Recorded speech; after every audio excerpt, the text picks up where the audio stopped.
Quel est le secret pour apprendre à se connaître? Eh bien, c'est l'introspection. Bonjour à toutes, bonjour à tous, je suis Sandra Mesdac, coach en développement personnel et spirituel. Une aventure que j'ai commencée il y a 10 ans et que j'ai plaisir à partager avec vous pour vous aider à changer votre vie, à l'améliorer, à comprendre vos comportements à travers mes propres expériences et recherches. Je ne prétends pas avoir la vérité, mais juste vous transmettre les étapes par lesquelles je suis passée pour ma propre transformation et celle que je traverse aujourd'hui encore. Car c'est l'aventure de toute une vie que d'apprendre à savoir qui l'on est et à aimer profondément chaque partie de nous. Ensemble, éveillons notre conscience, transformons notre vie, transformons le monde. Vous pouvez aussi me retrouver sur Facebook pour suivre mes posts notamment et ma propre lifestyle. Aujourd'hui donc je voulais vous parler de cet outil indispensable pour apprendre à se connaître, l'introspection.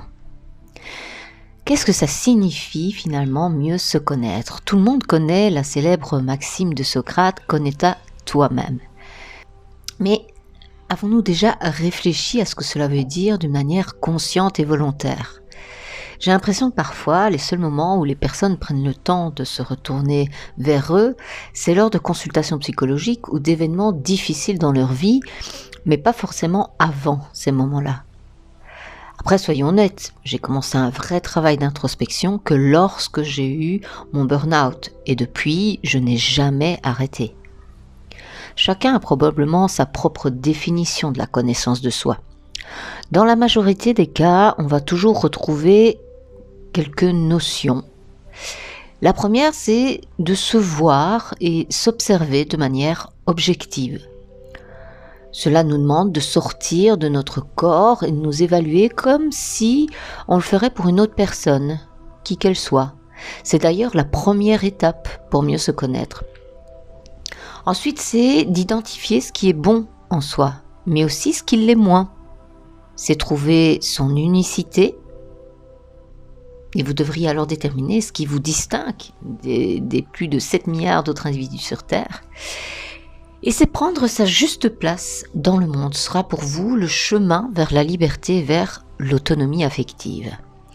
La connaissance de soi donne l'occasion également d'avoir la capacité de s'éloigner de certains contextes pernicieux, que ce soit une relation toxique, un métier inintéressant, un environnement peu propice au développement personnel. L'introspection demande de s'arrêter, de se mettre en retrait. Mais oh, combien il est difficile dans notre société alors que nous sommes addicts à tant de stimulation extérieure. Les réseaux sociaux notamment, Netflix, les journaux télévisés à la télé, addicts à toujours plus vite, à la consommation à outrance de toutes les sortes, aux sorties alcoolisées ou aux sorties en quête d'un partenaire idéal pour éviter justement de ressentir ce vide intérieur, pour éviter de se regarder avec honnêteté. De plus, la société nous culpabilise si nous sommes dans l'inaction, parce que l'introspection n'est pas socialement productive. Nous ne fabriquons rien, nous ne dépensons rien. Donc, ne vous attendez pas à ce que la société vous encourage à accéder à l'introspection. Cela ne pourra venir que de nous. Nous seuls pouvons décider de nous engager envers nous-mêmes, en étant dans l'observation de qui nous sommes, de comment nous réagissons, de comment nous fonctionnons. Arrêtez d'agir pour observer ce qui se passe en nous. Alors oui, cela demande du courage d'être à contre-courant de ce que la société nous demande. Cela demande du courage de se regarder jusque dans nos parts les moins flatteuses de nous-mêmes. Pour les personnes qui aiment la liberté et non pas l'esclavage moderne, l'introspection est un acte qui établit, renforce et nourrit leur humanité.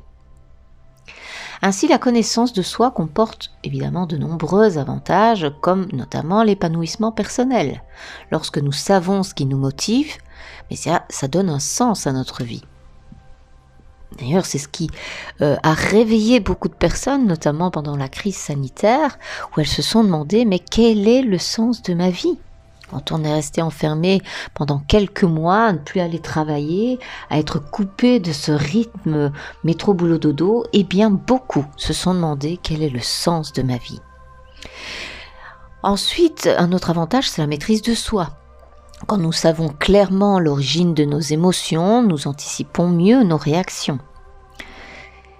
L'audace aussi. Si nous sommes conscients de nos peurs, eh bien nous avons le contrôle sur elles. Donc on ose. Et puis l'accomplissement de soi. Lorsque nous savons ce que nous voulons, nous sommes plus à même de prendre les bonnes décisions pour nous. Et la compréhension. Quand on arrive à mieux se connaître, cela encourage également l'empathie et l'amélioration des relations avec les autres. Mais alors, comment profiter de tous les bienfaits de la connaissance de soi ? Eh bien, la première étape est d'éliminer les croyances limitantes de notre discours interne. En effet, ça ne sert à rien de commencer cet exercice si vous pensez déjà que vous n'y arriverez pas, ou pire, que vous connaissez déjà assez. C'est le genre d'obstacle qui vous empêche de faire un travail conscient et volontaire à un niveau personnel. D'ailleurs, dépasser ces pensées peut également vous aider à développer votre confiance en vous. Mieux se connaître implique également s'accepter soi-même. En effet, vous ne pourriez jamais arriver à une connaissance de soi solide si vous n'êtes pas honnête avec vous-même. Malheureusement, peu de personnes osent aujourd'hui juger les points forts et leurs faiblesses de manière objective. Alors bien évidemment, il ne s'agit pas ici de faire preuve de complaisance envers soi, mais plutôt de reconnaître que vous n'êtes pas infaillible. En réalité, vous pouvez vous accepter tout en ayant le désir de vous améliorer. De même, vous pouvez accepter vos limites actuelles, mais en même temps, rechercher à les dépasser ou à les contourner sainement. J'ai une anecdote concernant quelque chose qui s'est passé récemment sur des schémas bien ancrés que j'ai encore et qui m'a, je vous avoue, un petit peu perturbée. Mes filles et mon petit-fils sont venus en vacances quelques jours chez moi ici dans le sud de la France. Et un après-midi, nous sommes allés nous promener en bord du port près de chez moi.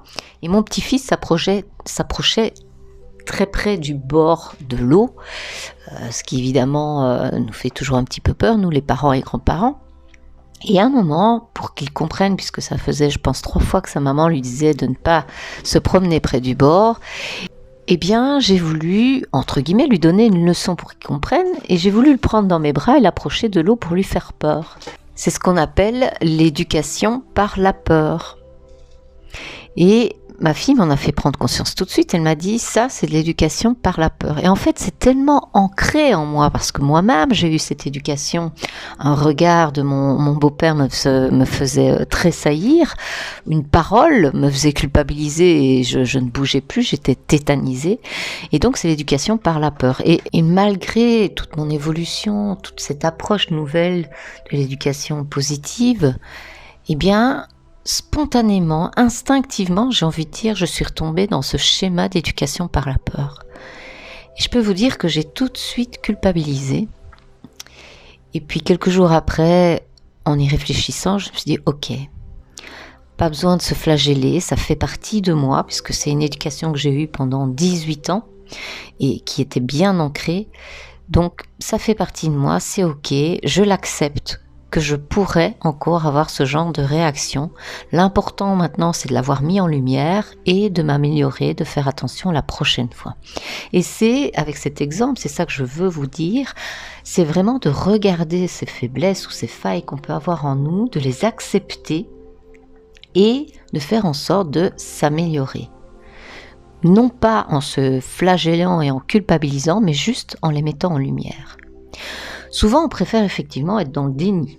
C'est plus facile. On rejette la faute sur le destin, la malchance, les mauvaises rencontres. Mais le moment où vous commencez à reconnaître votre part de responsabilité dans le déroulement de votre vie, c'est aussi le moment où vous pourriez travailler sur votre accomplissement en tant qu'individu à part entière. Pour mieux se connaître, il est intéressant en tout cas d'identifier ses compétences et ses qualités pour les développer encore plus, de déterminer justement ses lacunes et ses limites pour les combler ou les surmonter, de pratiquer la gratitude pour être beaucoup plus positif dans sa vie et se rendre compte déjà de tout ce que l'on a, C'est se pardonner à soi-même pour les erreurs passées que l'on aurait pu commettre. Nous ne sommes que des êtres humains, des êtres d'émotion, et donc oui, parfois on peut faire des mauvais choix pour nous, qui ne sont pas en accord avec nous-mêmes, mais se pardonner, et c'est accepter.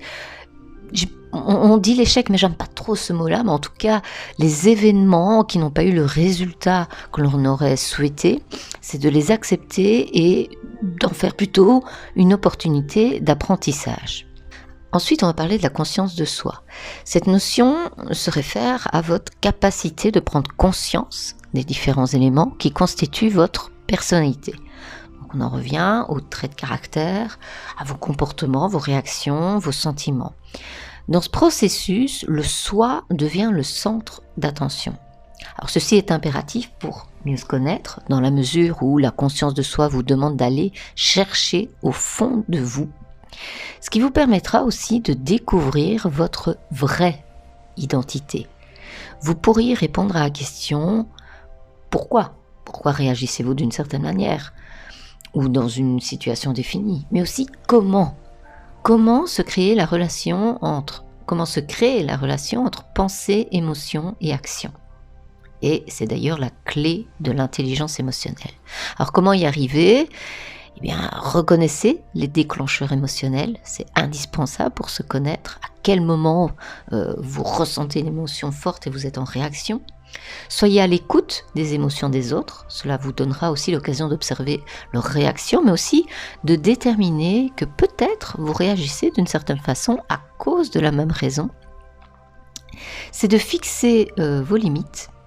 Et sachez dire non sans culpabiliser. Vous auriez ainsi plus de temps pour vous focaliser sur ce qui vous passionne et sur vos propres objectifs. Et c'est de demander l'avis de votre entourage sur votre personnalité aussi, vos forces, mais aussi vos points faibles. En tout cas, ceux-ci ne sont que quelques éléments que je peux vous citer. Ce n'est pas une liste exhaustive. Aujourd'hui, si je vous demandais de répondre à cette question, qui suis-je ? Qui êtes-vous ? Pourriez-vous me répondre ? Pas de ces simples réponses que vous pourriez donner à un moment d'entretien, d'embauche, mais vraiment honnêtement, avec profondeur. Pourriez-vous me répondre ? De quoi avez-vous honte ? De quoi êtes-vous fier ? Qui vous vouliez être quand vous étiez petit ou petite ? Quelle est votre passion ? Quelle est votre plus grande peur ? Qui vous inspire ? Quel est votre rêve le plus cher ? Quelle est la chose la plus importante pour vous ? Quelle est votre plus grande force ? Et quelle est votre plus grande faiblesse ? Comment voudriez-vous que les autres vous décrivent ? Ce ne sont que quelques questions que vous pouvez vous poser pour pouvoir répondre à « Qui suis-je ?» en sachant que vous êtes en perpétuelle évolution et que la personne que vous êtes aujourd'hui ne sera pas la même demain. L'introspection est la capacité à se contempler, réfléchir sur soi, son comportement, ses envies et ses émotions. Il s'agit d'être honnête envers vous-même et d'analyser vos pensées et vos comportements sans jugement. L'introspection est une forme de contemplation de soi, à la fois psychologique et philosophique. J'espère que cette capsule aura pu vous aider. Peut-être qu'elle peut même inspirer ou aider quelqu'un de votre entourage. N'hésitez pas à la partager. Je vous dis à très bientôt. Prenez bien soin de vous.